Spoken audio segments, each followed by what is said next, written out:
Materialisme adalah aliran filsafat yang berpendapat bahwa realitas yang paling dasar adalah materi.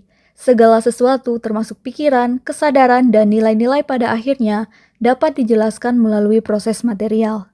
Asal-usul aliran ini dapat ditelusuri sejak Yunani kuno, terutama dari pemikiran seperti Demokritos yang terkenal dengan teori atomnya. Ia menjelaskan bahwa seluruh alam semesta tersusun atas atom-atom kecil yang tidak dapat dibagi, dan perubahan hanyalah perpindahan atom-atom tersebut. Materialisme kemudian berkembang kuat pada abad ke-19 melalui pemikir seperti Ludwig Feuerbach yang menolak pemahaman spiritual tentang manusia dan menyatakan bahwa manusia adalah makhluk biologis dengan kebutuhan materi. Baginya, konsep Tuhan hanyalah proyeksi sifat-sifat manusia dan harus dipahami secara rasional. Tokoh lain yang sangat berpengaruh adalah Karl Marx dan Friedrich Engels. Mereka mengembangkan materialisme historis, yaitu pandangan bahwa perkembangan masyarakat ditentukan oleh kondisi ekonomi dan struktur produksi. Menurut Marx, kesadaran manusia tidak menentukan keberadaan sosialnya, tetapi justru keberadaan sosial atau kondisi material yang membentuk kesadaran. Artinya, pola pikir dan nilai-nilai manusia lahir dari situasi ekonomi yang melingkupinya. Ciri utama aliran materialisme adalah penolakan terhadap penjelasan metafisik atau supranatural. Materialisme menganggap bahwa realitas harus dijelaskan dengan hukum alam yang dapat diobservasi. Karena itu, aliran ini banyak mempengaruhi lahirnya ilmu-ilmu modern seperti biologi, fisika, dan sosiologi kritis.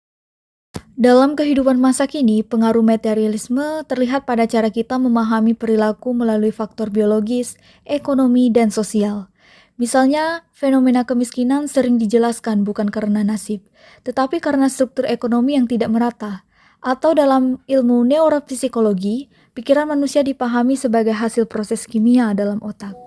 Selanjutnya adalah positivisme, sebuah aliran filsafat yang berkembang pada abad ke-19 dan dipelopori oleh pemikiran Prancis yaitu Auguste Comte. Positivisme berpendapat bahwa sumber pengetahuan yang paling valid hanyalah pengetahuan yang diperoleh melalui fakta empiris, yaitu sesuatu yang dapat diamati, diukur, dan diuji secara ilmiah. Asal-usul positivisme muncul dari perkembangan pesat ilmu pengetahuan dan revolusi industri.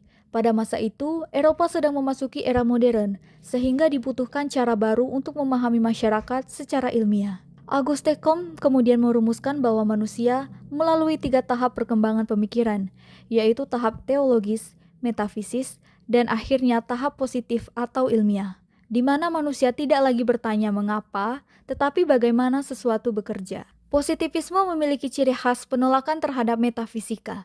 Bagi positivisme, pertanyaan tentang hakikat Tuhan, roh, atau makna terdalam realitas dianggap tidak ilmiah, karena tidak bisa diverifikasi dengan pengalaman indrawi. Comte percaya bahwa pengetahuan harus dibangun melalui observasi, eksperimen, dan hukum-hukum umum yang dapat diuji.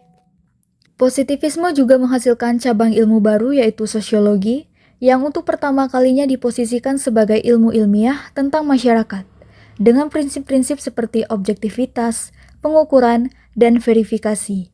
Positivisme berpengaruh besar pada perkembangan metode penelitian ilmiah yang kita gunakan hingga saat ini. Dalam konteks modern, positivisme terlihat pada penggunaan metode statistik, survei, eksperimen, dan pendekatan kuantitatif dalam penelitian sosial maupun ilmu alam. Kita menilai sesuatu valid apabila dapat dibuktikan secara data, angka, dan fakta. Namun, aliran ini juga dikritik karena terlalu mengutamakan objektivitas, sehingga sering mengabaikan aspek subjektif manusia seperti makna, pengalaman, dan nilai-nilai moral. Secara singkat, perbedaan paling mendasar antara materialisme dan positivisme adalah titik fokusnya. Materialisme fokus pada realitas material sebagai dasar segala sesuatu, sedangkan positivisme fokus pada cara memperoleh pengetahuan melalui observasi empiris dan metode ilmiah. Keduanya sama-sama menolak metafisika, tetapi berkontribusi besar dalam membentuk tradisi ilmiah modern.